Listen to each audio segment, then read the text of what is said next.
Hay historias que no solo duelen, hay historias que te obligan a cuestionarlo todo. Y esta es una de ellas. El jueves 26 de marzo, a las 6 de la tarde en España, Noelia Castillo decidió. No fue un accidente, no fue un impulso, fue una decisión legal, fría, definitiva. Y entonces el mundo se dividió, como siempre, unos hablando de derechos, otros hablando de tragedia, pero casi nadie habló de lo que verdaderamente importa, todo lo que tuvo que pasar para que alguien llegue hasta ahí. Para entenderlo, tenemos que regresar al inicio, a una infancia donde el hogar no protegía, desgastaba. Desde los 13 años, Noelia ya vivía en un entorno roto. Sus padres perdieron su custodia, pero eso solo era la superficie de algo mucho más profundo. En entrevistas, Noelia describe su casa como un lugar inhabitable. No era solo pobreza, era abandono, suciedad acumulada, pestes, cucarachas, ratas, un ambiente completamente antihigiénico, pero sobre todo completamente carente de cuidado. Durante un tiempo, tras perder la custodia, Noelia vivió en otros lugares, lejos, pero no necesariamente mejor. Tenía una hermana, aunque su presencia en la historia es casi invisible, como si incluso en eso hubiera distancia. Cuenta que su infancia se dividía entre visitas, un tiempo con su madre, otro con su padre. Pero no eran encuentros llenos de cariño, eran sobrevivencias emocionales, porque cuando estaba con su padre, la situación no mejoraba. Él ya estaba consumido por el alcohol, y en lugar de cuidarla, ella terminaba acompañándolo a bares, una niña en un mundo que no le correspondía, noches largas, ambientes que no debía conocer, situaciones que ningún niño debería vivir, y no era algo ocasional. No era un mal día, era una rutina. Según ella misma cuenta, cuando vivía en casa, su padre salía desde la mañana y regresaba hasta las 3 de la madrugada. Completamente alcoholizado. Con el tiempo, la situación empeoró. El alcoholismo no apareció de la nada.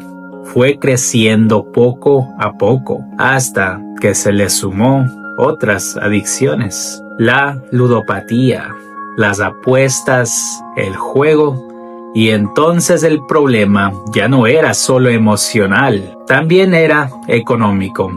El dinero desaparecía. La estabilidad también, y la casa se caía a pedazos. No había sustento, no había apoyo, no había guía. Era como tener un padre, pero no tenerlo. Cuando creces sin amor, no solo te falta algo, te falta todo. Porque el amor no es solo lujo, es la base. Es lo que te enseña a resistir, a elegir bien, a saber cuánto vales. Y cuando eso no existe, sales al mundo a buscarlo. Pero lo buscas mal, en personas equivocadas, en amistades destructivas, en relaciones que no construyen, solo consumen. La vida de Noelia se convirtió en una cadena. Familia disfuncional, adicciones, relaciones tóxicas, abusos físicos. Momentos donde su voluntad no importó, donde su dolor fue ignorado o incluso convertido en burla. Fue un proceso lento, silencioso, invisible para muchos, hasta que en el 2022 Noelia intentó terminar con todo. Se lanzó desde un 5º piso. Quería dejar de sentir, quería escapar, pero desafortunadamente sobrevivió, y a partir de ahí todo empeoró. Porque ahora el dolor ya no era solo emocional, era físico, constante, limitante y agotador. Entonces llegamos al punto que divide al mundo. La eutanasia fue su derecho, fue su libertad, ¿o fue el último acto de una vida que nunca tuvo opciones reales? Y ahí comienza el quiebre.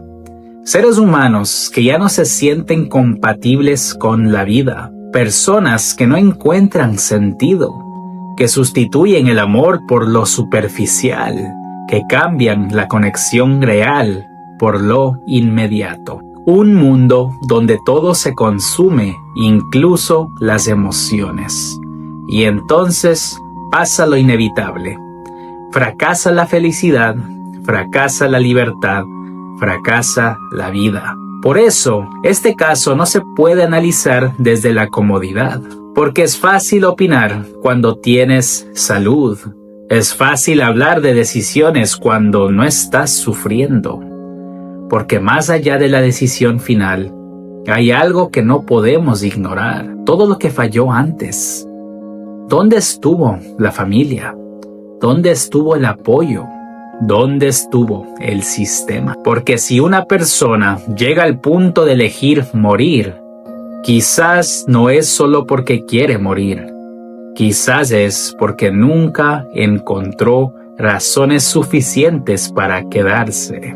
En enero y febrero de 2026, el Tribunal Supremo avaló la justicia solicitada por Noelia. Poco después, en febrero, el Tribunal Constitucional rechazó el recurso de su familia.